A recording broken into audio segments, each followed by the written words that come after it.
kapag may nangangailangan. Mga proyekto ng Pangulo, damang-dama ang pagmamahal niya.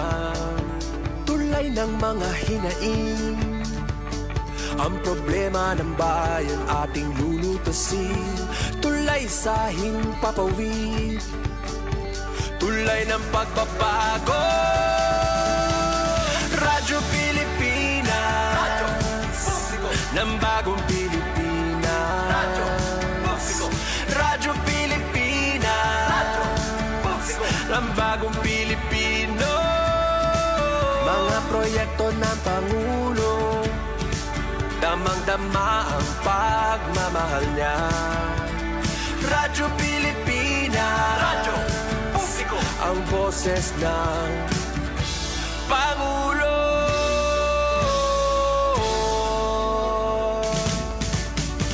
Karamay nyo kami, kahit malayo man kami nakakarating. OFW magsasaka, buhay ay iba't iba, san mang lugar ng bansa natin. Tulay ng mga hinaing, ang problema ng bayan ating lulutasin. Tulay sa himpapawid, tulay ng pagbabago. Radyo Pilipinas, radyo publiko ng bagong Pilipinas. Radyo publiko, Radyo Pilipinas, radyo publiko ng bagong Pilipino. Mga proyekto ng Pangulo, damang-dama ang pagmamahal niya. Radyo Pilipinas, radyo publiko, ang boses ng Pangulo. Radyo Publiko, Radyo Pilipinas, radyo publiko, Radyo Pilipinas.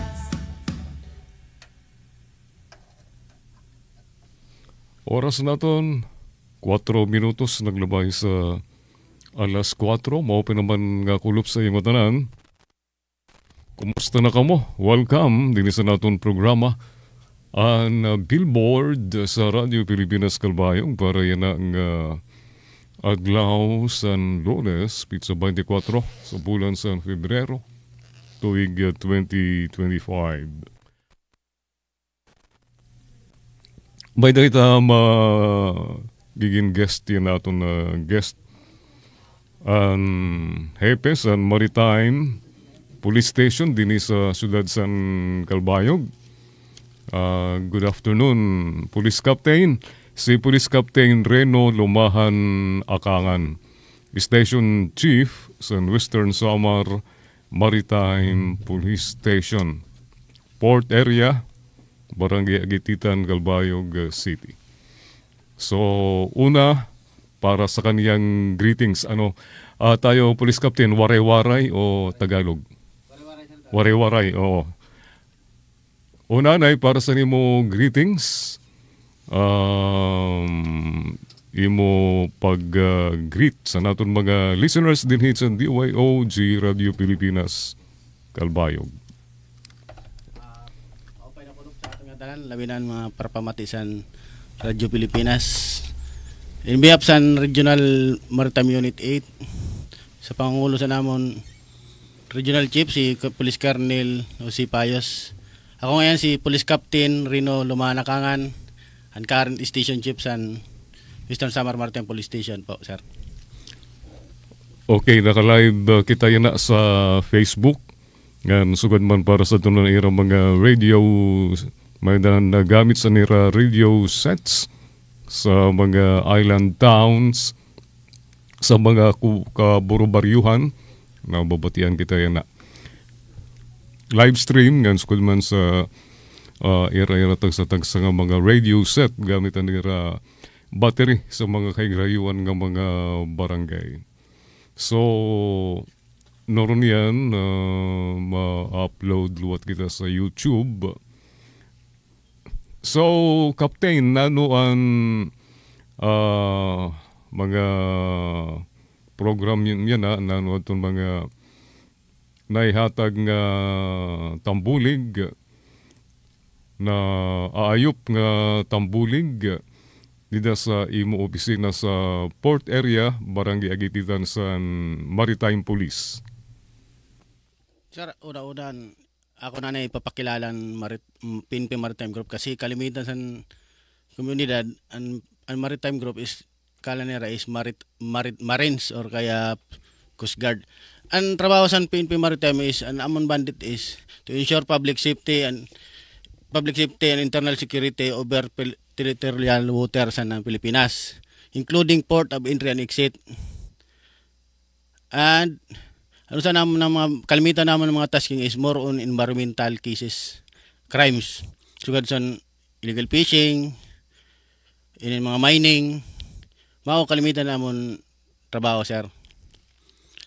Sugad man sa mga ang programa naman namon is nagkakanda kami permisan PCR activity, conduct sa civil patrol operation within Western Samar, dil kay Bugosang, dil kay Kalbayog, including second district sa Samar, sir. Basta coastline na namon area. Okay, so nanuan pwede nga bulig ang pwede maihatag sa nimo opisina nga sa mga constituents naton di sa Kalbayog nga sa Primero Distrito sa Samar. Ang maritime kasi, sir, ang nakatasan sugad sa mga pagdakop sa mga illegal fishing. Labi na ko din ang mga dynamite, sir. Para sa impormasyon sa ngatanan, sir, may da kami recent accomplishment sa dynamite fishing last Saturday, February 22. Ini an amon operation nagresulta sa pagkadakop sa 8 ka tawo. Di ko lay mga ngaran nila kay para diri sa for their privacy diri ma-adable sa pero ini taga-isla ni sarat mga taga-libukan. Nagkandak kami sa operation tungod sa requestan sa mga local chief executive ba na regarding sa mga rampant dynamite fishing kay kusog din para makarubat sa naton karagatan. Kaya naimugso namon operasyon, nagkandak kami sa simana na siguro naman yung monitoring. Nasyambangya po namin sa itong Sabado. Din nga dapit sa kadagatan na hisakban niyo, Sir Captain? Na anuhan talaga namon, sir, sa may inibot nga sa Santo Niño nga Kalbayog nga Lubukan.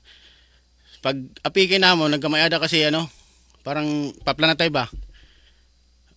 Bali, lumigay sira sa iyo? Oo, kasi ini kasi na mga illegalista. Mano ini mga magulang na. Di na sila natapod kung bisan sino ng mga bangka basta mapiki siya. Hindi treat talaga niya na as police officer ini mga nakasakay. Kaya pag approach pala namon is dali-dali dahil sa nagkaripas sa area pag makatakas.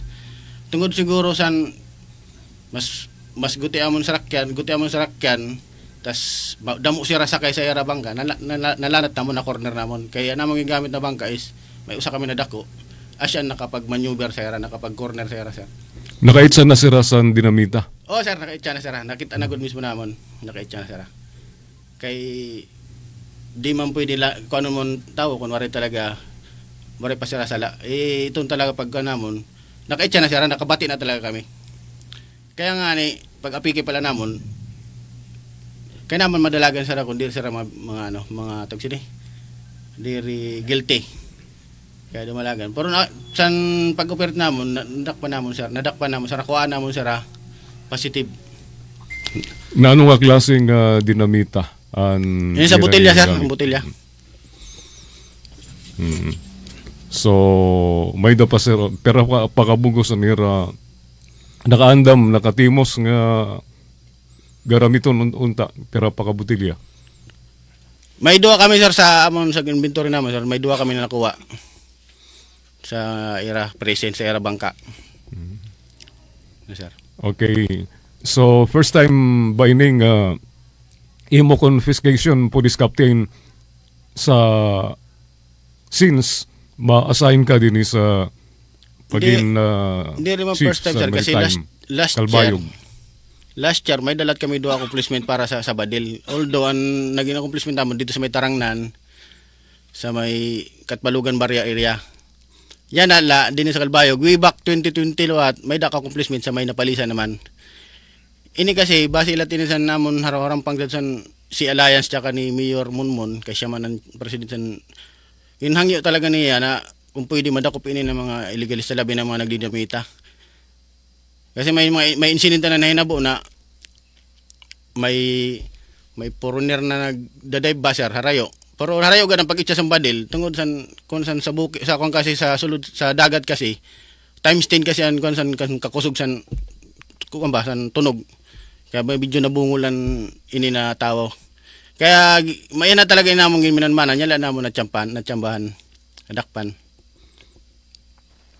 So, hain na ini nga mga suspects. Sir, ini na mga suspect na unfortunately gin-release na mo siya kay naglaps na ang reglementary period kay kadamo san requirements na kailangan pa ipatis ang Badil sa IUD, ipa-dip sa IUD tsaka sa crime lab ipa-examine. Nya kay wala pa man kami makasecure sa mga certification na requirements sa pag-file. Kaya napiritan kami i-release ang tao kay lapse na reglementary period kundi naman i-release bayan makasuhan ng trupa, makasuhan ang arresting officer. So nakumpleto na niyo tanan chief ang mga requirements para ma-file ini sa prosecutor's office. Sa yan na sir, ang ako ng investigadores kung adto na sa fiscal office sa provincial nagpapakita kung ano pa naman mga kulang para kung may kulang may pahabol dayon. Pipirito naman maipalyan ng adlaw. Okay, so imo na la panawagan sa mga may mga nakatago didang dinamita nga ginagamit panbadil sa naton mga para pangisda mo pag-apil sa ira nga umundang na. Para sa ton mga pa na nag-involve sa illegal fishing, labi na guli naman nagdidinamita. Di rin yan una namo na operation. Damo pan masunod.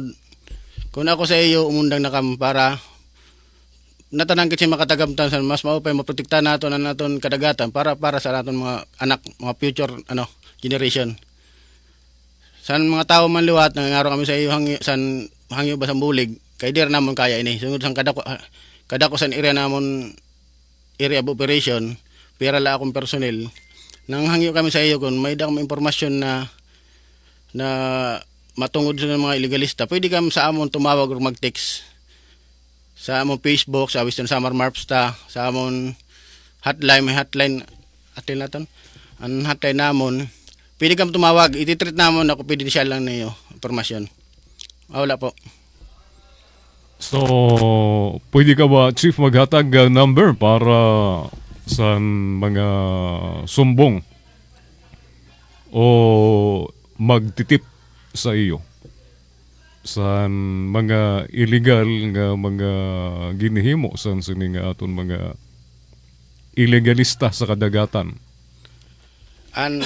Ada namon hotline sa Western Samar Maritime Police Station. 0968 259 0968 259 259 99 999. Yes sir. 73 0968 259 9973. Ano mo naman Facebook sir is Western Samar Marpsta na. Western Samar Marpsta. Western Samar Marpsta. Opo. Okay. Gan, so nakapost ba ini sa Facebook, Chief, nga iyo mga accomplishments dito sa iyo Facebook page? Ang mga previous naman na mga accomplishments nakapost na pero ini na current wala pa naman i-post kay ongoing pa naman investigation para pero ipopost din naman niyan or buwas. Tas additional ngayon sir, ato na pa hinabos itong last Saturday. Nagkamayada incident lat ang trupa na nabangga ban trupa na nalunod na namang gutinaw sa ginsakyan. Pero sa awa kasi pa kaluoy pa sa San Diyos, okay man ang trupa. Medyo may gamit lang na nawara. Pero bisan pa man sad siton nabo at least okay man nagpositive man gyapon namon lakat. Nabawi gyapon na namon pagal tsaka pagsakripisyo para madakop ini ng mga illegalista. Parte naman sa itong mga troll fishing atong nagamit sa sophisticated nga mahayag ura-ura pan attract sa mga isda. Nga din atong mga lokal, mga gunti nga mga isda. Warin na lugod sila na dadakop kay nabubutong atong mga isda kay natitirok sa hayag nga ginagamit sa nga troll fishing na may baka mo sini na dadakop, Chief? Sir, sa troll fishing, di rin sir nagamit hayag. Ang kalimitan na nagamit hayag is ini na mga lawagan na may ligkupan or tawag nito sin ring net. Ang method sa troll fishing iba naman era dragging. Pero with regards sa nadakop sir, na average kami sa kada bulan 7 to 8 na napapile sa kada bulan namon throughout Wisdom Summer sir. Okay, very good. Nga din naman kita sa illegal drugs nga tikang dinis sa Kalbayog, may daw mga supplier nga nangunguha sa nira supply dinis sa Kalbayog nga napakadto na sa puro na sa kay gihapon sa naton mga dinis sa aton pantalan sa mga pasayrosan. Inin nanoan pagi madali ba niyo ini ma-intercept, Chief? Sa udla sir, makore na parte pero bisan makore nag-i-import gyapon kami through monitoring san tapos paggamit san civilian intelligence. Kasi di dala naton makukuha nito ng mga sa mga kontrabando, bulig san civilian. Kasi di man ito ipapadisplay. Ito ng mga kontrabando, itatago talaga ito. Makukuha na ito natin kung buligang kitsan. Pagdating naman pag-abot naman sa mga port, may damakit may mga screening man dito, may dana magamit makitlat, may Coast Guard tsaka pidig. May daman sira K9 narcotics tsaka indidi tsaka EDD. Kaya nagkakada kami random. Kaya wala man kami permanente na aso kaya nakikijoin lang kami sa K9 sa EOD K9 tsaka Coast Guard, sir. Okay, thank you, Chief. Mabaling kita kahuman sa mga paiboro anay sa kontrol. News and current affairs, top stories of the day, business, sports, music, and entertainment. Dadalhin sa inyo ng mas pinaganda, mas pinalawak, mas pinalakas. Radyo Pilipinas. Radyo Pilipinas Kalbayo, DYOG 882 AM. Patuloy ang paggabay ng DOST sa mga imbensyon para sa magsasakang Pilipino. Ang Palatak Palay Seeder ay malaking tulong sa produktibong pagsasaka, madali at matipid gamitin. Ito ay isang hakbang sa pagpapaigting ng food security sa bansa. Ang DOST katuwang sa pagsulong ng Pilipinas. Ang bagong Pilipinas ay mas konektado at produktibo sa tulong ng mga kalsadang patuloy na pinatitibay at pinapaganda ng Subic Bay Metropolitan Authority. Remember, magkakaroon ng project ang Pangulo ng bridge to link Cavite, Batangas, Cavite, Bataan, Subic. Yung road rehabilitations and road construction. Remember na ginawa ito ng mga Amerikano since 1992. So we really have to rehabilitate all the roads slowly, pagandahin pa, ayusin at laparan. Kasama ang mga matatag at maaasahan na kalsada, tatahakin natin sama-sama ang bagong Pilipinas. Sa pamahalaang Marcos, ang bagong Pilipinas nakikita na sa nagbabagong Pilipinas. Patuloy ang trabaho, patuloy ang pagbabago.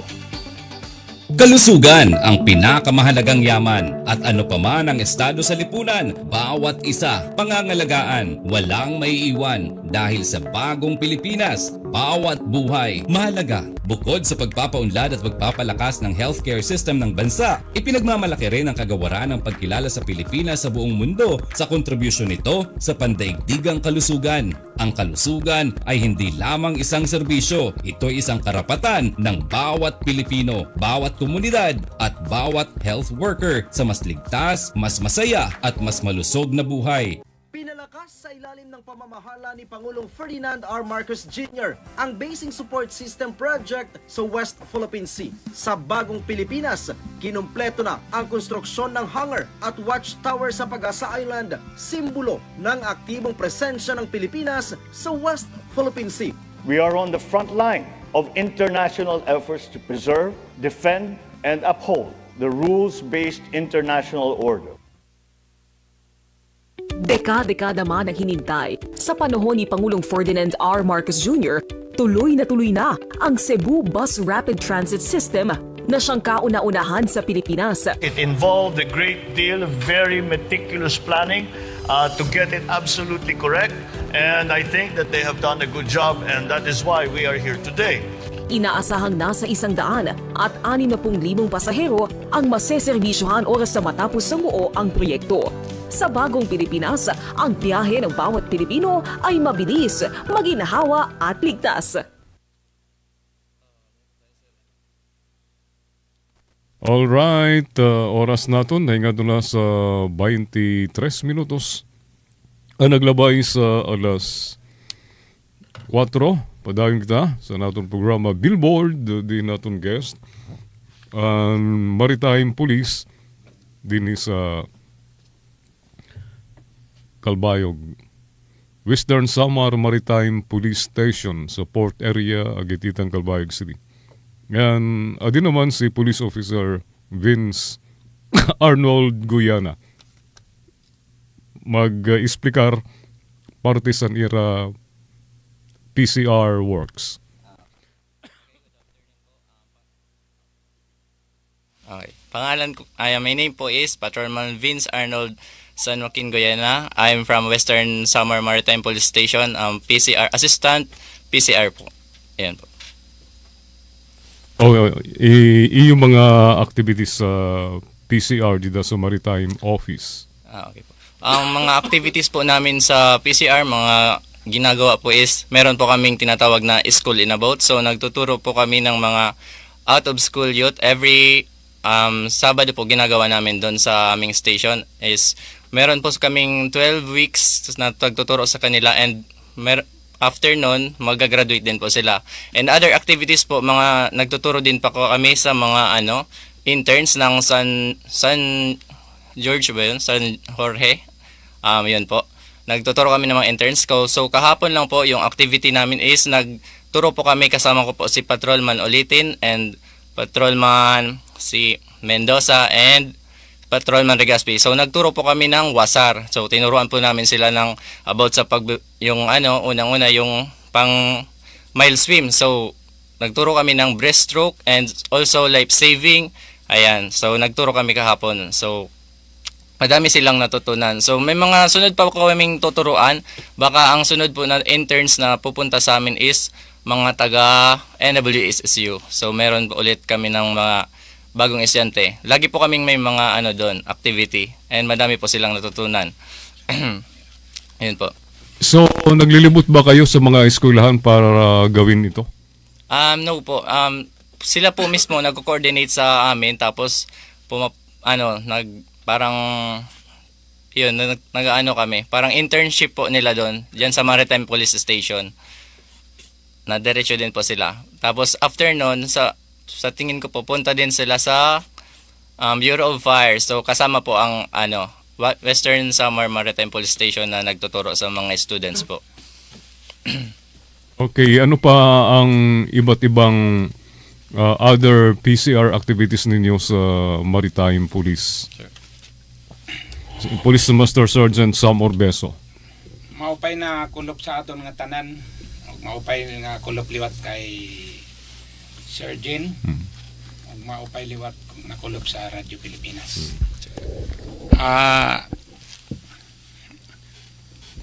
Ang amon niya na mga activities sa PCR is kagaya sinasabi ni Patrolman Goyena, yung yung school in about. Yung school in about na yan, so bali programa yan ng director namin sa Maritime Group, si Police Brigadier General Cabal, Jonathan Cabal. So makikita natin na malaking tulong yan sa ating mga kabataan, lalo-lalo na yung walang kakayanan ng mga magulang na makapag-aral. So lahat ng mga activities namin na ginagawa, hindi lang kay sa actual makikita. So pinapasok namin yan sa social media, through Facebook, Twitter, Instagram, at saka ano ba yun? Yun lang ba? Sa mga social media. So pinapasok namin yan para ma-aware yung mga tao na siguro hindi lang ngayon na programa namin ginagawa yan sa Barangay Agit-Itan. So baka yung ibang mga barangay na naman sila, mga friend naman namin sila sa Facebook. So baka makakaabil din yung mga barangay na lalong-lalo na sa mga coastal areas, na mga barangay na may mga out of school youth tayo na mga kabataan. So by the way, malaking yan yung natin, lalong-lalo na si Patrolman Goyena, hindi lang siya kay pulis. Sa pagiging patrolman niya, ang role niya sa pagiging pulis, board passer din siya sa LET. LET. LET. Kaya malaking tulong yan na nga siya ang naka-assign sa pagtuturo sa mga kabataan. So yung actually yung programa natin na yung coastal cleanup at saka yung mangrove planting. So dati po ang nag-activity kami sa coastal, nag-attend kami, punta kami doon sa Basud or sa kahit saang barangay, nagtutulong po kami sa mga coastal or nagkakandak and mangrove. Kaso ngayon po medyo ang programa kasi ng namin director and di nag-align sa so inalis muna yun sa amin yung coastal and mangrove. So ang focus talaga namin po ngayon is for operational, yung mga halimbawa yung mga nahuli namin about sa dynamite fishing and sa mga illegal yung mga troll. Yan po yung mga namin ngayon, focus talaga. Okay, thank you so much. Ngan para sa iyo parting message kay siguro may pa kamo buruaton sa iyo opisina. Salamat maupay na kulop, Sergeant. Okay. Salamat. Okay, thank you very much po and good afternoon sa Calbayog Nons. Thank you po. Amot ng mga sangka natin na guest, sira Master Sergeant Sam Orbeso ng Police Patrolman Vince Arnold Guyana. Adyan ay mga pahibaro sa control. News and current affairs, top stories of the day, business, sports, music and entertainment. Dadalhin sa inyo ng mas pinaganda, mas pinalawak, mas pinalakas. Radyo Pilipinas. Radyo Pilipinas Calbayo, DYOG 882 AM. Uy, mine na to. Then check out. Hassle-free talaga na pamimili. Aba, legit ba yan? Oo naman. Sa tulong ng Internet Transactions Act ng DTI, protektado ang ating karapatan bilang mamimili at tsak na ligtas ang online shopping. Kaya ang mga online na negosyo ay dapat maging transparent at secure sa bawat transaksyon. Protektado nga tayo laban sa pandaraya. Alam mo ba kung ano ang TRA o Tourist Rest Area? Ayon kay Tobias Villamor, Tourism Officer ng Carmen City, Cebu, malaking ginhawa ang hatid ng mga TRA sa mga turista. As you enter the TRA, we have the Pasalubong Center, the Information Center for all the tourists, breastfeeding station, comfort rooms for all the genders, PWD na comfort rooms, tsaka may shower area din. This is a very good example of the kind of approach that we have taken in trying to further further the progress of the different sectors in government, the whole of government approach. So this TRA is an important initiative for us as we want to transform the Philippines into the tourism powerhouse in Asia. Sa nagbabagong Pilipinas, patuloy ang trabaho, patuloy ang pagbabago. Sa ASEAN Plan of Action at mga pamantayan ng WHO, patuloy na pinapalakas ng PEMAT ang pandaigdiging seguridad sa kalusugan. Dahil sa PEMAT, hindi na lamang tayo naghihintay ng tulong. Tayo na ang nagbibigay nito. Ito ang diwa ng bagong Pilipinas. Malasakit, kausayan at pagkakaisa. Bawat buhay ay mahalaga sa Administrasyong Marcos. Kaya makakaasa ang bawat Pilipino na kaagapay nyo ang pamahalaan sa bago ninyong simula. Ngayong taon, inaasahang makukumpleto na ang Cebu Bus Rapid Transit System na siyang kauna-unahan sa Pilipinas. Dahil ito sa pagtitiyak ng ating Pangulong Ferdinand R. Marcos Jr. na magtutuloy-tuloy ang pagbuo ng proyekto. It involved a great deal of very meticulous planning to get it absolutely correct. And I think that they have done a good job. May 76 na bus stops ito sa buong lalawigan ng Cebu. 60,000 pasahero na ang naserbisyohan sa partial opening pa lamang nito noong nakaraang taon. Asahan ang higit 100,000 pa oras na matapos ang kabuuan nito. Matagumpay na isinabatas ni Pangulong Ferdinand R. Marcos Jr. ang Self-Reliant Defense Posture Revitalization Law. Through the Self-Reliant Defense Posture Revitalization Program, we aim to reduce our dependence on foreign sources and empower the AFP to develop its own capabilities. Sa bagong Pilipinas, palalakasin ang lokal na produksyon ng military equipment upang matiyak ang ating seguridad at disaster resilience. Oras naton 34 minutos. Naglabay sa alas 4 din sa natong programa Billboard. Maupay nga paibaro sa mga estudyante sa elementarya ngan sa high school. Kaabot na ang 74,000 nga mga tablets sa DepEd. Ang Department of Education, DepEd sa Kasan Kulop ng Law Sabado nagsiring nga ini ang nakapalit pala sa 87 milyones nga learning modules ngan masubra 74,000 nga mga tablets nga paggagamiton sa mga learners sa bugos nga nasud. Ilarom sa Flexible Learning Options Fund FLO sa DepEd. Ini nga learning resource ang gindisenyo pagsuporta sa tun mga learners nga nag-aaram may naglulugaring nga nag-aram. Nagtutugot sa era nga may baro sa era kalugaringon nga mga balay. Nga maghimo adjustments kung ginikinanglan. Siring ni Education Secretary Juan Edgardo Angara sa usang statement. Pinagisan sini nga FLO, Flexible Learning Options, ang oportunidad nga may baro ang ginhatag nga sa kada mga estudantes nga diri nakakahimo pagsulod sa irang mga klase tungod sa iba-iba nga mga rasones. Din gintutugutan sira para sa flexible schedules, locations, ngan methods and learning madepende dida sa era circumstances ngan resources. Ang bago nga na-acquired nga learning materials ang mga benepisyo. Sa masubra 300,000 nga mga learners sa high school ngan medium risk areas sa bugos nga 16 nga mga reyon. Maghatag sa era sa importante nga mga resources para makagpadayon sa nira edukasyon pinagi sa alternatibo nga paagi siring sa DepEd.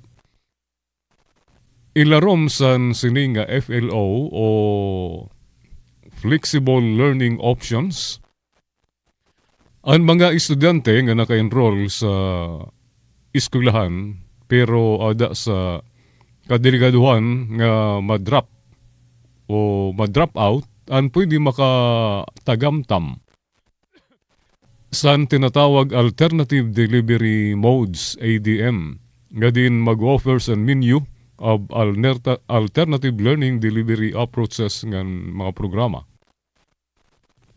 Sigun sa DepEd ADM nagginsusunod din ang K-12 curriculum nga waray traditional classroom setup.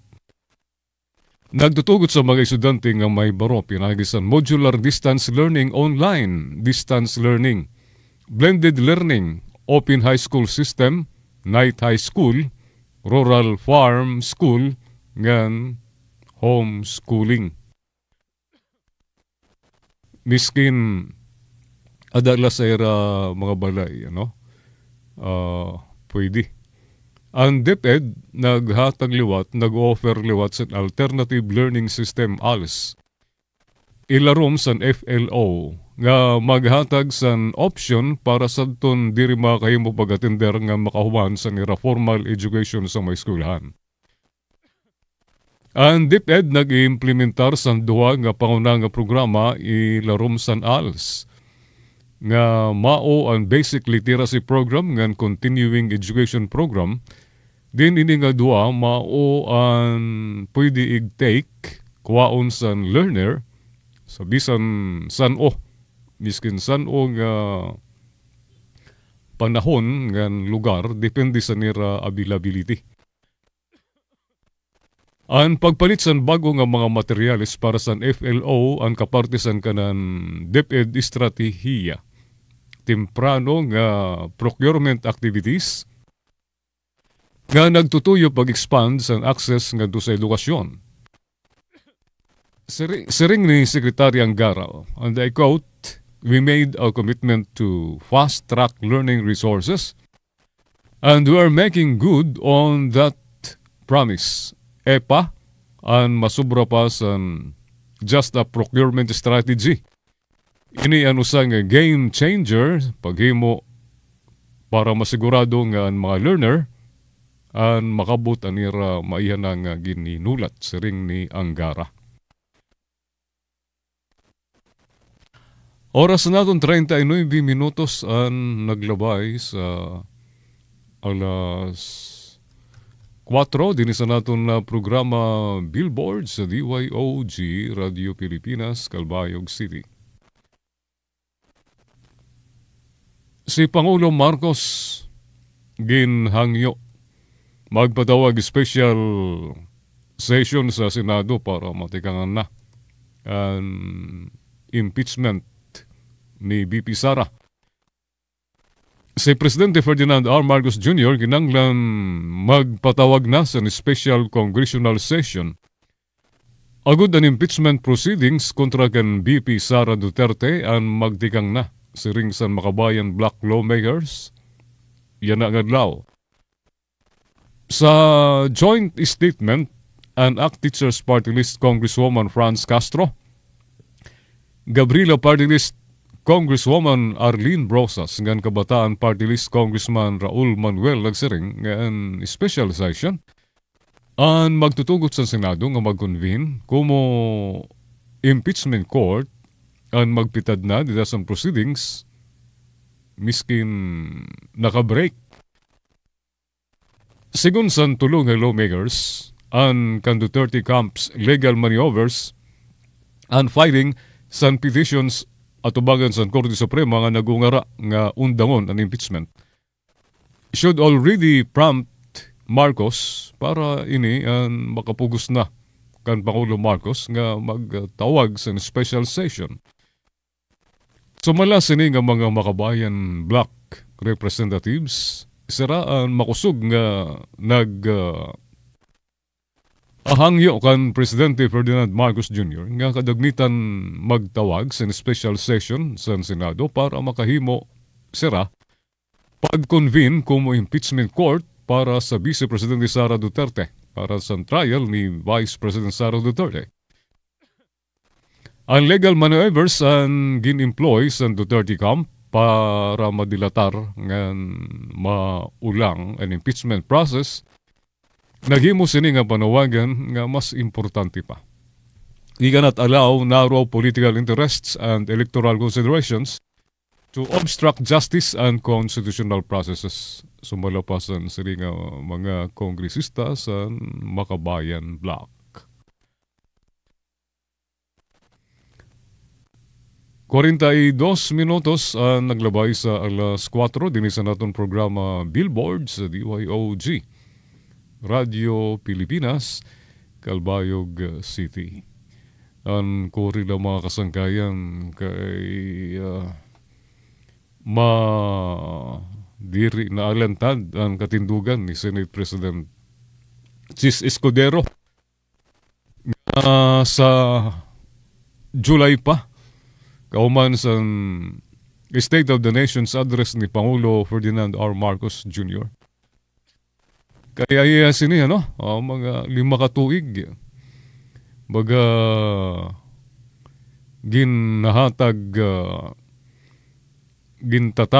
gintatagan sini sa Senate President nga makamaniubra si BP Sara. Nanilikado ini maghatag sang kadelikaduhan sa aton nasod ini nga ginhimo sa Senate President nga paihaon ang pagtikang san impeachment trial. Baga diri importante sa Senate President ang ginhimo nga panarhog nga ang death threat ang yakan nakakita man siya sini banat ni Vice Presidente Sara ngay may ginkontak na siya para patayon si Presidente Bongbong Marcos and First Lady Lisa Araneta Marcos and House Speaker Romualdez maghatag ini usay ning national security threat nga diin pa sagdan la sa Senate President nga tatagan niya sering pa tuang nga panahon ang Vice Presidente para mahimuan paagi nga maagaw ang posisyon dito sa Malacanang. Delikado ini. Salit damo na nanawagan nga matikakan na ang impeachment trial. Kay sobra ini nga kaya nakakaghatag ini sa tuang nga higayon sa Vice Presidente. Waray na diri bawang matian ni Chis sa itong mga ungara, sa itong mga legal minds. Ada na si Anay Justice and Supreme Court Justice Ascuna ngan si Anay Supreme Court Associate Justice ang iba pa nga mga legal minds nga naghatag san kinahanglan ng impeachment, kinahanglan to start forthwith. Pero yung sigadagmitan nga panahon, kauman makarawat ang impeachment case, impeachment complaint nga kauman ma-file sa Kamara ang impeachment complaint sa Senado, agad-agad nga diin ang impeachment court ang kinanglan maghimo dayon sin pag tindog sin usa nga impeachment court. Pero waray lagyapon mag-aksyon ang Senado. Diri sira nasunod san sini nga impeachment ini nga konstitusyon nga naglalagda nga kinanglan ang impeachment court ang makagdigang dayon san paglilitis san gingikiha sa impeachment once mai-plastar na ang impeachment complaint dida sa Senado. Pero sa waray pa jurisdiction ang Senado para san sini nga impeachment ni Vice Presidente Sara.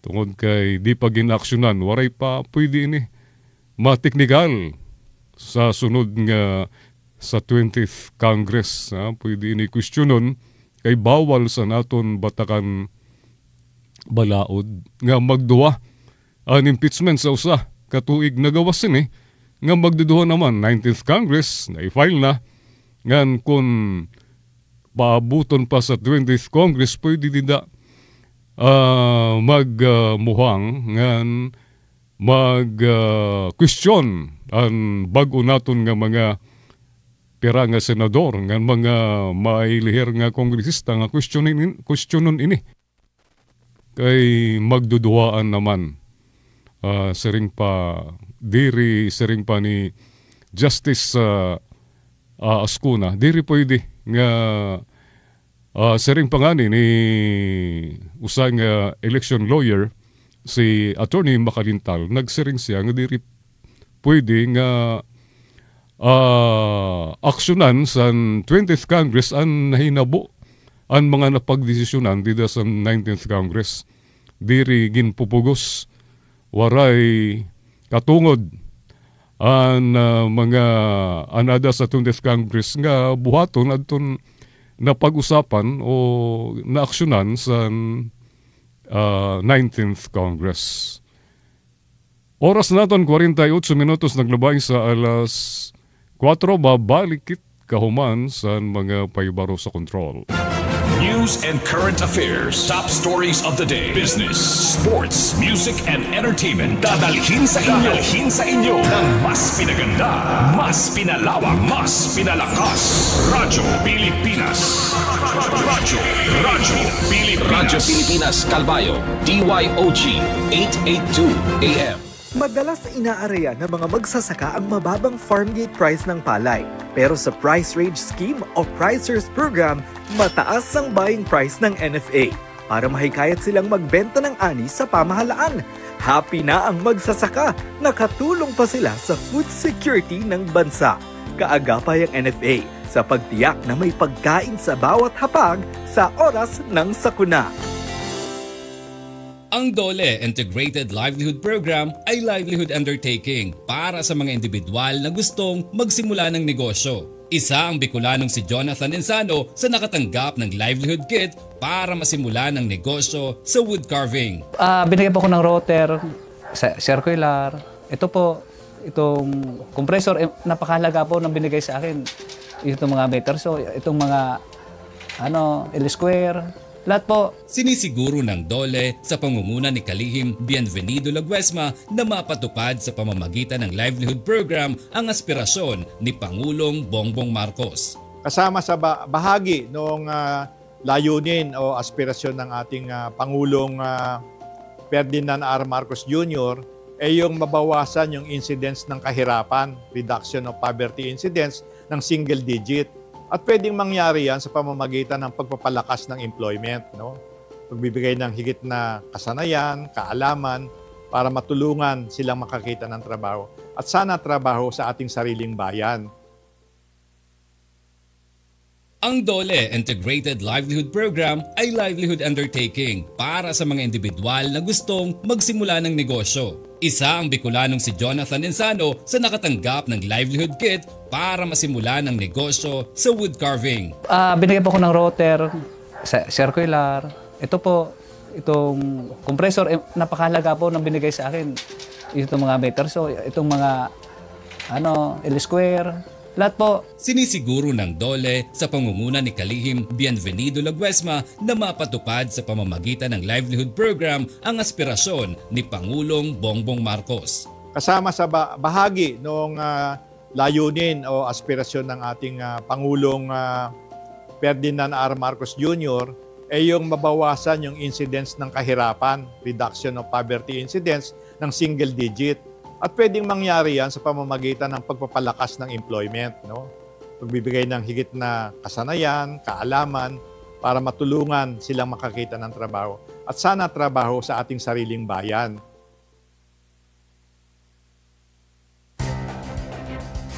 Para matiyak ang kapayapaan at kaligtasan ng bawat mamamayan, sa pamamahala ni Pangulong Ferdinand R. Marcos Jr., pinaigting ang presensya ng pambansang pulisya. Mula July 2022, pumalo sa higit 52 milyong patrol operation ang ginawa ng PNP. Make your presence felt in the streets. Make them safer. Defend our democratic institution, our cherished ideals. Protect the people, especially the weak. Hindi lamang agad na natutugunan ang mga krimen, napipigilan din ang mga nagbabalak maghasik ng lagim. Sa nakalipas na 2 taon, bumaba sa 95,000 ang index crime volume ng bansa. Mas maliit kumpara sa 238,000 noong 2016 hanggang 2018. Sa bagong Pilipinas, ang mga pulis palaging nandyan at maaasahan. Layunin ni Pangulong Ferdinand R. Marcos Jr. na gawing moderno at world-class ang Manila International Airport. Sa pamamagitan ng Public-Private Partnership Scheme, matitiyak ang maayos sa pamamahala dito. Let us be reminded that the bottom line of the Manila International Airport's resurgence is not what it will bring to the coffers of government, but the comfort it will bring to its passengers. Sa bagong Pilipinas, ang kaligtasan at kaginhawaan ng bawat biyahero Pilipino ang una palagi sa gobyerno.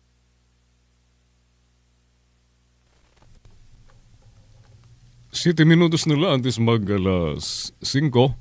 Sa kolom ni Al J. Pedroche, aksyon ngayon, ipagdasal si Lolo Kiko na naton Santo Papa. Pitsado, Pebrero 24, 2025. San kumanhi sa Pilipinas si Pope Francis sadto nga Enero 15, 2015. Gintawag siya sa mga Pinoy sa ngaran nga Lolo Kiko. Yana ada sa grabe nga kamutangan, ada sa critical condition. Ang leader sa Iglesia Katolika Romana. Tungod sa double pneumonia, ngan sigun sa medical advisory sa Vatican, mas kritikal ang kamutangan niya yana. Nanuman na naton reliyon, igampo naton ang malaksi nga pag-upay san Santo Papa. Diri ko mo kakaiba ang pagtuo, diri na siya angay ampo san ada sa iba nga reliyon, diri. Ay papausala akon kay nano nga pira ka bulan antes maratay sa sakit. May mga peke nga balita sa YouTube. Nga gintudlok na ni Pope Francis ang kasaliwan niya sa katauhan sa naton Cardinal Luis Tagle. Diri pwede magtudlok ang Santo Papa. Kay ginbubutusan ini sa College of Cardinals. Ginsisiring nga nag-resign na kuno sa iya pwesto ang Santo Papa. Nganan karuyag niya sumaliwan sa iya mao si Tagle. Maram kadayon nga fake news ini. Kaya ko nga balita sugad sa pag-resign sa Santo Papa. Ang diri palalahuson sa mainline media. Usa pa, ang pagbubutang sa bag-o nga Santo Papa ang ginbubutusan sa College of Cardinals. Ngan diri pwede nga magbasta-basta la. Nga magdesisyon ang Santo Papa kung sino ang isasaliwan sa iya, diri ni pwede. Ngan kay nano baga may nahibabaruan ang sinuman nga nagpo-post sa fake news sa usa nga conspiracy para masaliwanan ang Santo Papa. Kaurusahong lagod. Unta, nagsasalaak sa nakong tahap. Igpadayon naton ang pagampo para mag-upay na si Pope Francis. Amad to ang kolom ni Al J. Pedroche. Ipagdasal si Lolo Kiko sa iya kolom nga may titulo dito sa Filipino Star ngayon, Aksyon Ngayon. Bueno, oras naton 4 minutos sa antes kita mag-alas 5 hanggang kasanggayan na diyan naton news update. Mula sa pinakamalawak na newsroom sa buong Pilipinas. Ito ang Radyo Pilipinas News Update. Maupay nga kulop. Akusasyon ni Duterte kan Pangulo Marcos sa martial law. Budol siring san Malacanang. Duterte pabrikasan fake news. Gintawag sa Malacanang nga panibag-o nga budol ang paratang niya na Pangulo Rodrigo Duterte nga posibleng magpatuman si Pangulo Bongbong Marcos sa martial law sugad sa ginhimo sa amay niyas nga si Ferdinand Marcos Sr. Sigon kaning Executive Secretary Lucas Bersamin, kapareho sa mga Pinoy, igintuturing nira nga waray basaran ngan ridiculous ang payag ni Digong nga usa nga haka-haka tigang sa usa nga tao nga permi nagbibinuwa nga nag-imbento sa mga buwa. We treat the former president's baseless and ridiculous statements in the same way that Filipinos are dismissive of them. A tall tale from a man prone to lying and to inventing hoaxes, siring ni Bersamin. Siring pa ni Bersamin nga nasabi nga panuwat ang usa na naman nga budol tigang sa usa nga one-man fake news factory. This hoax is another budol emerging from a one-man fake news factory, siring sa Executive Secretary. Ginsiguro ni Bersamin nga padayon nga tatahuron sa Malacanang ang konstitusyon masugot sa rule of law nga nirerespeto ang katungod sa mga mulupyo. Igindugang ni Bersamin nga di rin nira susugon ang panggigipit nga ginhimo sa naglabay nga administrasyon nga ginpriso ang mga kalaban ngan malipayon pa nga iginpapahayag sa publiko ang pagpapapatay. Sa usa nga rally sa Mandawi City, Cebu, sadtong Sabado, iginpahayag ni Duterte nga pwede magpatuman si Marcos sa martial law sugad sa niya nawara nga may para masiguro ngan mapaiya ang pagpabilin sa Malacanang. Pangatapusan sa naton balita, din sa aton news update,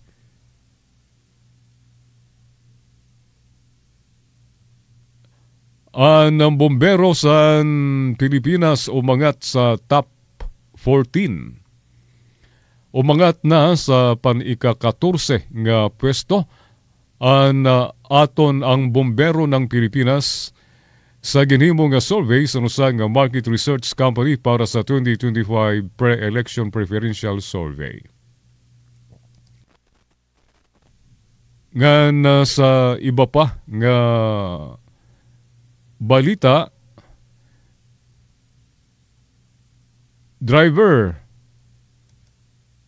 pugot ang ulo sa 12-wheeler truck na lasog ang usa nga driver kauman madatugisan aniya ginmamali nga 12-wheeler truck samtang duha nga kaupod ang samaran sa National Road Porok 5 Barangay Tanawan, Real, Quezon, San Kulop Ngadlaw.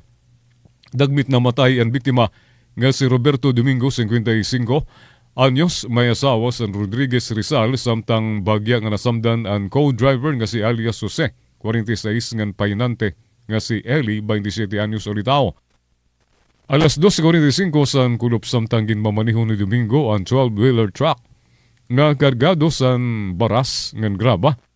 San mawad anini san preno, dida natarantar ang painante ngan co-driver sa biktima sanglit nagkalayog sira tikang sa truck kausasan ira pagkasamad. Kinlanat sa duwa ang truck nga nagpadayon sa pagandar pakadto sa Urbada parte San Calle samtang nagtangka naman lumayog ang biktima kundi tumikwas na ang truck nga nadatugan siya. Amado ato news update, Gina Vilon, iyutag notisya. Mula sa pinakamalawak na